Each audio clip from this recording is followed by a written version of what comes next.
दोस्तों, क्या कभी आपके मन में ये ख्याल आया है कि जो हिंदू धर्म जिसको कि हम सनातन धर्म भी कहते हैं, तो वो आज भी इंडिया में और ऑल ओवर दी वर्ल्ड में पूरी धूम धड़ाके से सरवाइव कर रहा है। जबकि अगर हम इसको देखें तो कहीं ना कहीं ये 600 साल तक करीब ये इस्लामिक शासन के अंदर रहा और करीब 200 साल तक ये ब्रिटिशर्स के अंदर रहा। और कहीं ना कहीं दोनों रिलीजन ने पिछले 800 सालों में पूरी तरह से कोशिश की कि हिंदू धर्म खत्म हो जाए इस दुनिया से। और आज भी ऐसे लोग हैं इस दुनिया में जो कि हिंदू धर्म को खत्म करना चाहते हैं, लेकिन इसके बावजूद भी आज हिंदू धर्म या फिर सनातन धर्म पूरी दुनिया में इसका बोलबाला है और धूम धड़ाके से चल रहा है। करीब 120 करोड़ लोग इसको डायरेक्टली फॉलो करते हैं। तो ऐसा क्यों? आखिर हिंदू धर्म सरवाइव कैसे कर गया जबकि इसके कंटेम्प्रेरी में जितने भी रिलीजन थे वो सभी खत्म हो गए, लेकिन हिंदू धर्म आज भी धूम धड़ाके से चल रहा है? तो इसके पीछे क्या वजह है? तो चलिए आज इस वीडियो में हम इसी के बारे में बात करते हैं। तो देखो, इस वीडियो की शुरुआत हम यहाँ से करते हैं कि देखो, इस दुनिया में ना करीब 3 से 4 आपका मेजर रिलीजन है, जिसमें कि पहला आपका हो गया क्रिश्चियनिटी, जिसको कि सबसे ज़्यादा दुनिया में फॉलो किया जाता है।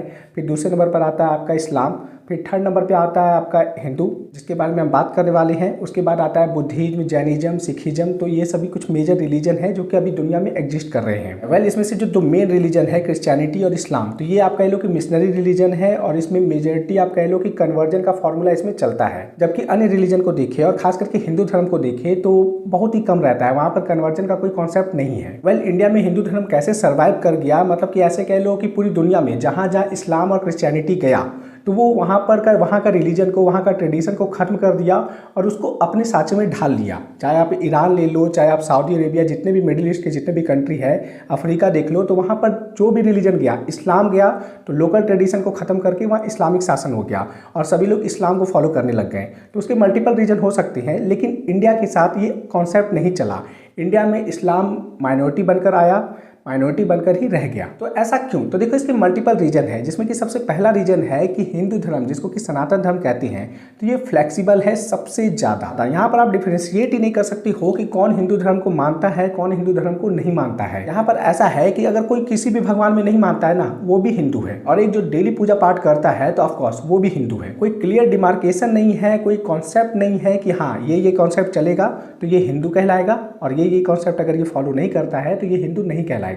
यहाँ पर अलग अलग भगवान को मानने वाले हैं, आपके पास बहुत सारे ऑप्शन है। आप शिव की पूजा कर सकते हो, आप माँ दुर्गा की पूजा कर सकते हो, कृष्ण की पूजा कर सकते हो, भगवान राम की पूजा कर सकते हो। तो बहुत सारे ऑप्शन आपके पास हैं, जिसको भी आप मानते हो, जिसको भी पूजते हो, तो आप हिंदू धर्म में हो। इवन आप किसी भी भगवान में बिलीव नहीं करते हो, तो अगर आप नेचर में बिलीव करते हो तो भी आप हिंदू धर्म का हिस्सा हो। दूसरा रीजन है स्ट्रक्चर। हिंदू धर्म में कोई स्ट्रक्चर ही नहीं है, मतलब कि कोई स्पेशल बुक नहीं है, कोई रिचुअल्स नहीं है स्पेसिफिक, जिसमें आप कह सको कि ये चीज़ अगर आप फॉलो नहीं करते हो तो आप हिंदू धर्म में नहीं हो। जैसे कि अदर रिलीजन की बात की जाए तो जैसे कि क्रिश्चियनिटी में आपका बाइबल है, आपका ये कह सकते हो कि इस्लाम में आपका कुरान है, तो वहाँ बाकायदा ये सब बुक है, इसके हिसाब से आपको चलना होता है। जो भी आपको बोला जा रहा है उसको मानना होता है, नहीं तो फिर आपके ऊपर ब्लेसफेमी का भी चार्ज लग सकता है।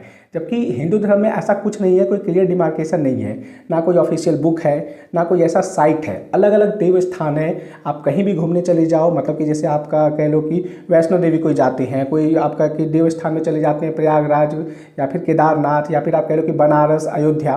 तो अलग अलग मल्टीपल प्लेसेस हैं, आप जहाँ जाओ नहीं जाओ कोई फ़र्क नहीं पड़ता है। जबकि अगर आप कह लो अदर रिलीजन का, जैसे क्रिश्चियनिटी के लिए आपका वेटिकन सिटी है, फिर आप कह लो कि आपका जैसे इस्लाम है तो वहाँ पर आपका मक्का मदीना है, तो एक क्लियर प्लेस दिखता है कि हाँ यहाँ पर जाके आप पूजा कर सकते हैं। जबकि हिंदू धर्म में कोई ऐसा क्लियर डिमार्केशन नहीं है, कोई तीर्थ स्थल नहीं है, कोई स्पेसिफिक सभी के लिए कि हाँ यहाँ पर जाओगे तभी आप हिंदू धर्म कहलाओगे या फिर इसको मानोगे तभी आप हिंदू धर्म में रहोगे। अब पॉइंट वाली बात यह है कि यार इतने सालों तक ये गुलाम बनकर रहा, करीब 600 साल तक ये इस्लामिक शासन के अंडर में रहा, और कहीं ना कहीं आप कह लो कि बुद्धिज्म भी जब उससे पहले आया था तो उसने भी कोशिश की थी कि हिंदू धर्म को बुद्धिज्म में कन्वर्ट कर सके, लेकिन देखो कि वो बुद्धिज्म पूरी दुनिया में फैल गया, लेकिन इंडिया में ये काम नहीं कर पाया। फिर ऐसा क्योंकि यार जो भी रिलीजन इंडिया में आता है या जो भी नया कॉन्सेप्ट इंडिया में आता है तो वो इंडिया के कल्चर में मिलकर रह जाता है। वो इंडिया मतलब कि ऐसे नहीं कि इंडिया की सोसाइटी को ही चेंज कर देता है।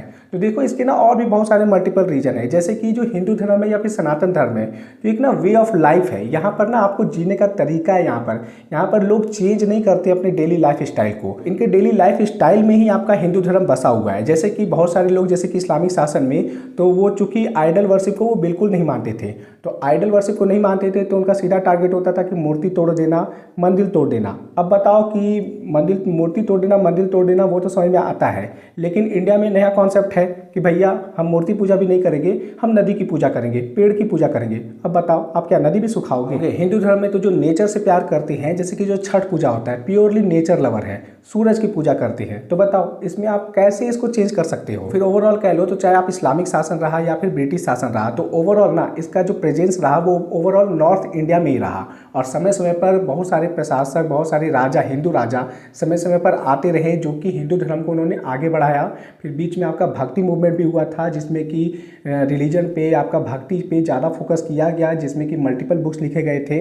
तो ओवरऑल कह लो तो, और इवन यहाँ तक भी कह लो ना कि जितने भी हिंदू राजा थे, तो वो मतलब ऐसा नहीं कभी भी डायरेक्ट रहा कि हाँ हम आपके गुलाम को स्वीकारते हैं और हम अपने रिलीजन को कन्वर्ट करते हैं। नहीं, मैक्सिमम जितने भी हिंदू राजा थे उन्होंने हारा जरूर, लेकिन वो झुके नहीं और उन्होंने अपने रिलीजन पे अडिग रहे। इवन जो हमारी महिलाएं थी तो वो भी ज़्यादा अट्रैक्ट नहीं हुई इस्लामिक से कि हाँ आप इस्लाम में राजा बना दोगे या रानी बना दोगे तो हम आपको एक्सेप्ट करते हैं। बिल्कुल नहीं, उन्होंने जोहर करना पसंद किया, खुद को मारना पसंद किया, लेकिन वो इस्लाम में कन्वर्ट नहीं हुए। और ज़्यादातर ये बात थी कि अगर आप किसी भी गाँव में आज भी चले जाओगे ना तो वहाँ 100-200 साल पुराना आपका कोई ना कोई मंदिर मिल ही जाएगा।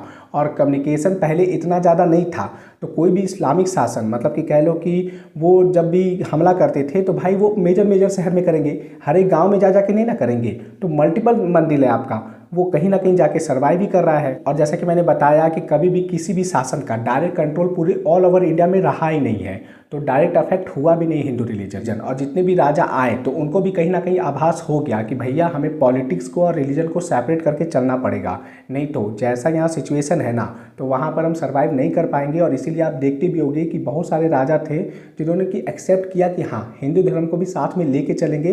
फिर चाहे आप अकबर को देख लो या फिर आप कह लो कि ये जितने भी दिल्ली सल्तनत के किंग थे तो वो भी ऐसे ही थे। हाँ, एक राजा ने जैसे कि जिसको बोलते हैं औरंगजेब, तो उसने ट्राई किया कि ख़त्म करने का हिंदू रिलीजन को, तो देखो आपका मुगल एम्पायर ही ख़त्म हो गया। फिर हमारे सामने जैसे कि मैंने बताया कि आपका विजयनगर एम्पायर आया था, फिर आप कह लो कि मराठा एम्पायर आया, सिख एम्पायर आया। तो इसमें जितने भी हमारे जो भी लीडर थे, जो भी हमारे राजा थे, तो उन्होंने हिंदू धर्म को बचाने के लिए बहुत सारी आहुतियाँ दी, अपनी सेक्रीफाइस दिए, और जिसकी वजह से आज आप देख रहे हो। वेल, इस वीडियो में इतना ही। आई होप आपको ये इन्फॉर्मेशन अच्छा लगा हो। वीडियो अच्छा लगा हो तो वीडियो को लाइक करना, चैनल को सब्सक्राइब करना। चलिए मिलते हैं आपसे अगले वीडियो में।